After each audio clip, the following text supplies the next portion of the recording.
And I am, for once, the highest rated player in the tournament. Let's go for the double fianchetto.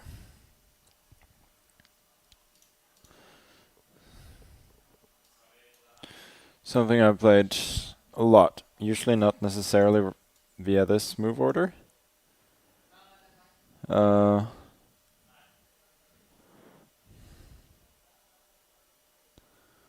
But that's how it is.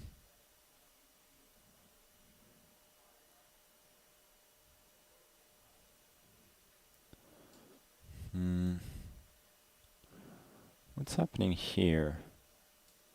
D5 looks like a good move. Feels like he's kind of misplaced his pieces a bit.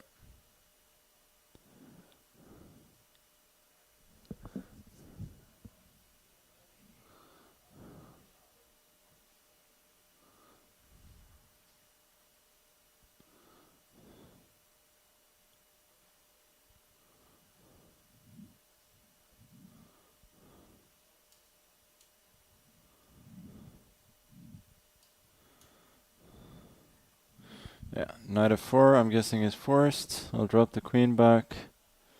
Probably to d6 where it's defended. d5, knight e5, and I'm hoping that this will be weak. Not quite sure that it is though. Maybe I'll do this. Try and jump in with the knight. It's more based on a trick than anything else though.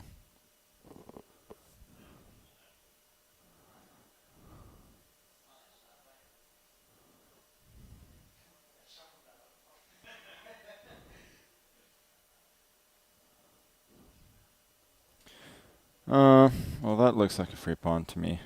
Now with the queen on d6, with the queen on d7 this would have been a playable move since he could take, and then e3 with the pin. But now this is not a real pin because the queen is protected on d6 by both pawns, so I just win a pawn for nothing.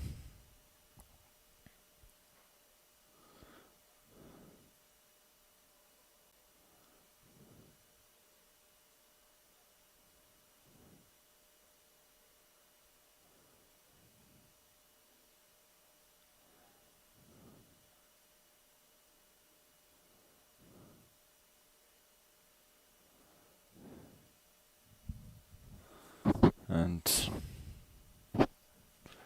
yeah, he's burning a ton of time, but we're already at a point where the position is pretty much technically winning.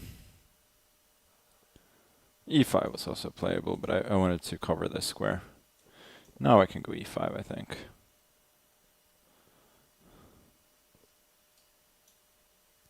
Here, probably cd. cd, rook c6, queen d7, push e4. You can also go ed. I don't know, I'm thinking e3. Starts chopping away, and who knows? Let's go cd.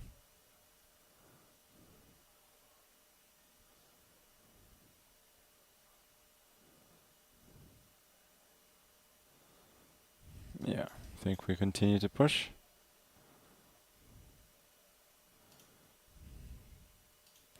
I'm protecting this just so that I can apply it to e3 with d3.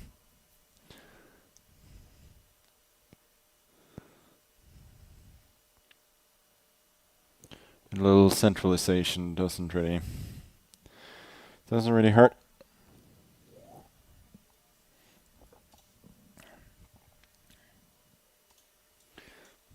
Speaking of centralization, more of it. He does get an active rook, but that's also just about it. The rest of the position is under my control, but you know, he can still fight. Just hinting at x-rays against the rook, also maybe preparing to activate my king or something like that.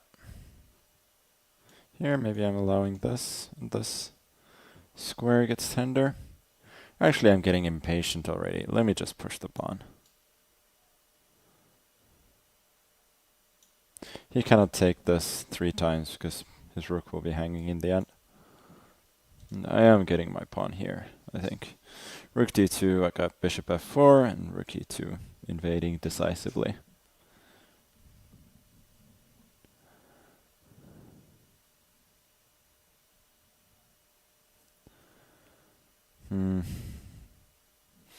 That's a good try. Again, hinting at this square, but since I have not weakened it with h5, I think I can just stop it. It's also tempting, but let's keep it simple. Rook c4, and we go d2. If nothing else, I can go bishop c3 and rook e1, giving up the bishop and winning the exchange. I think that's what I'm gonna do.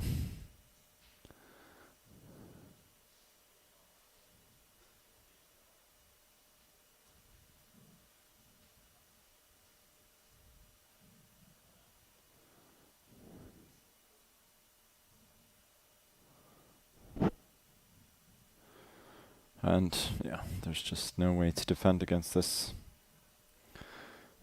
threat.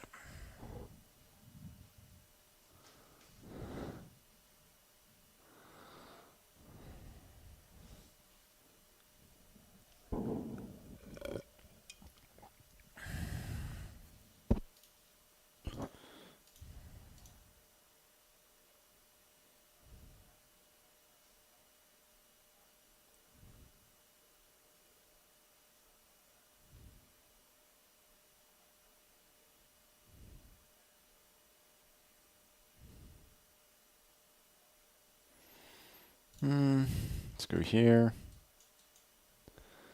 Also this, maybe I go rook b2. The other rook just to keep control. Yeah, this is just... Oops, actually this feels even cleaner. Here, and then I force the exchange of rooks, and then absolutely nothing can go wrong. Okay,